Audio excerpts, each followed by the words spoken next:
Hello everyone. So company Kothari petrochemicals monthly chart लगा हुआ, date है 18 मार्च।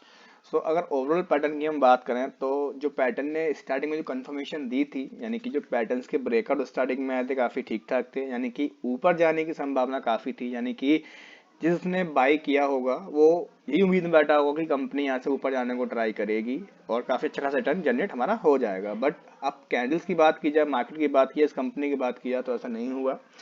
जिस पॉइंट का ब्रेकआउट दिया उससे कुछ परसेंटेज चलने के बाद में एक रेजिस्टेंस बना के कैंडल्स ने वहीं से हडल फेस करना चालू किया और प्राइस ला के रख दी काफ़ी नीचे। यानी कि जो अपना स्टॉप लॉस था, जो अपना सपोर्ट जोन था फर्स्ट, उसको इसने ब्रेक डाउन दे दिया, यानी स्टॉप लॉस हिट। उसके बाद हमने अगला सपोर्ट बनाया कि हो सकता है कि यहाँ पे कैंडल स्ट्रांगली रुक के जाएं, तो वहां भी कैंडल्स ऑलमोस्ट ब्रेक डाउन दे चुकी हैं। अब समझते हैं छोटे टाइम फ्रेम पे कैंडल्स को लगा के, यानी डेली टाइम फ्रेम पे, कि प्रेजेंट टाइम में कैंडल्स क्या कर रही हैं और आगे कैंडल्स क्या करने को ट्राई कर रही हैं और आगे क्या हो सकता है। तो मैं चार्ट को कन्वर्ट करता हूँ डेली टाइम फ्रेम पर ताकि इजीली हम समझ पाएं।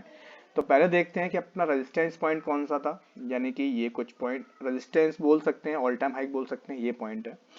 जो प्रीवियस अपना सपोर्ट था वो तकरीबन इस जगह बन रहा था। यहाँ पे कैंडल्स ने काफ़ी डिफेंड किया, डिफेंड करने के बाद में कैंडल्स ने फिर ब्रेक डाउन दिया है कुछ इस पॉइंट पे।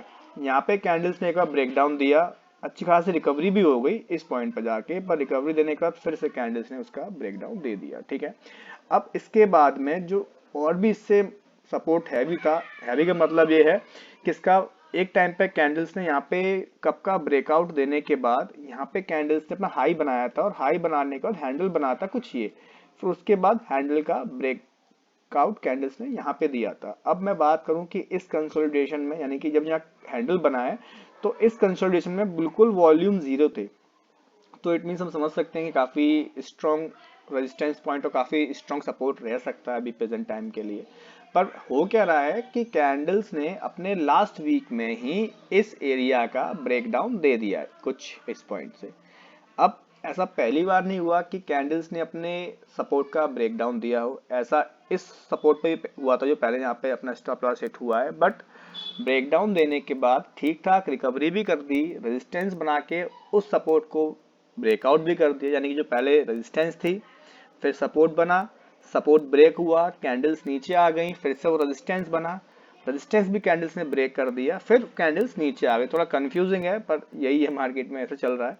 यानी कि पहले रेजिस्टेंस थी, सपोर्ट बना, फिर रेजिस्टेंस बनी, फिर सपोर्ट बना। तो प्रेजेंट टाइम में क्या है कि कैंडल्स अपने उसी पॉइंट पे है। यहाँ पे एक टाइम पे कैंडल्स ने हैंडल बनाया था, यानी कि इस पॉइंट पे, जिसको अभी मैं अज्यूम कर रहा हूँ कि ये काफ़ी अच्छा ठीक ठाक एक सपोर्ट एरिया हो सकता है। यहाँ पे कैंडल्स ठीक ठाक डिफेंड करेंगी, बट प्रेजेंट टाइम की मूवमेंट देख के लग नहीं रहा है कि कैंडल्स यहाँ पे ही रुकने को कर रही हैं। हो सकता है कैंडल्स सबसे और नीचे भी आने को ट्राई कर सकती हैं, क्योंकि प्रेजेंट टाइम की मूवमेंट इस टाइप की चल रही है।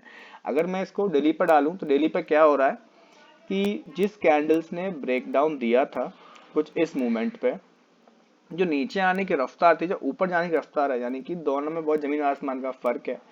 जो नीचे कैंडल्स आई थी वो तरीके की जो बैरिश कैंडल थी वो बैरिश मार्बल कैंडल टाइप की बन रही थी, यानी कि बॉडी काफी स्ट्रॉन्ग थी। पर जो कैंडल ऊपर रिकवरी कर रही है वो उतनी स्ट्रॉन्ग नहीं बन पा रही है। देख ही सकते हैं कि जो फर्स्ट कैंडल ये बनी है, इसके नीचे में एरो लगा रहा हूँ, वो किस टाइप की कैंडल है। मैं हमेशा से बताता हूँ, जिस कैंडल की अपर शेडो ज़्यादा बड़ी है वो कैंडल्स मेरे हिसाब से सही नहीं है। ठीक है, तो वही कैंडल यहाँ बनी है। अब उसके बाद दो कैंडल और बनी है, जो एक इसमें से एक आज की भी है, उनकी भी कोई खास मूवमेंट नहीं आई है, ऑलमोस्ट अपनी सपोर्ट के नीचे ही प्ले करते हुए दिख रही हैं। तो अभी भी कोई ऐसा कंफर्मेशन नहीं मिला है कि कैंडल्स अब यहाँ से ऊपर जाने को ट्राई कर सकती हैं। अभी भी जो ट्रेंड है, यानी कि अभी भी जो कैंडल्स की मूवमेंट चल रही है वो अभी भी एक डाउन ट्रेंड में है, जो कि यहाँ से स्टार्ट हुआ था कुछ इस पॉइंट से। इसका मैंने पहले ही बता दिया था कि कैंडल्स ने कुछ इस पॉइंट पे आके यहाँ पे, अगर आप देखेंगे तो मैं प्रीवियस वीडियो मालूम दिख जाएगा कि इस पॉइंट पे जो पैटर्न बन रहा था तो पहले ऐसे लग गया था कि हो सकता है कि यहाँ से कैंडल साइडवेज जाने को ट्राई करें या फिर नीचे आने को ट्राई करें। तो वही हो रहा है, इस स्लो मूविंग में कैंडल चल रही हैं जिसमें नीचे भी आ रही है और साइडवेज भी चल रही है। तो यही मूवमेंट है, पर वॉल्यूम जीरो है। बस यही चीज सही दिखी मेरे को कि वॉल्यूम जीरो में, बिल्कुल नील वॉल्यूम के साथ कैंडल्स प्ले करते हुए दिख रही हैं। माइट भी पॉसिबल है कि आगे कैंडल अच्छा परफॉर्म करें, पर फिलहाल के लिए कुछ भी इसके अंदर अच्छा नहीं हो रहा है। लगातार कैंडल्स नीचे आ रही हैं, ऊपर जाने की कोई भी संभावना या कुछ भी कैंडल्स इस टाइप की नहीं दिख रही। बाकी देखते हैं कि आगे माइट भी क्या पॉसिबल बन सकता है चार्ट के अंदर। This for educational purpose only. Thank you watching my video.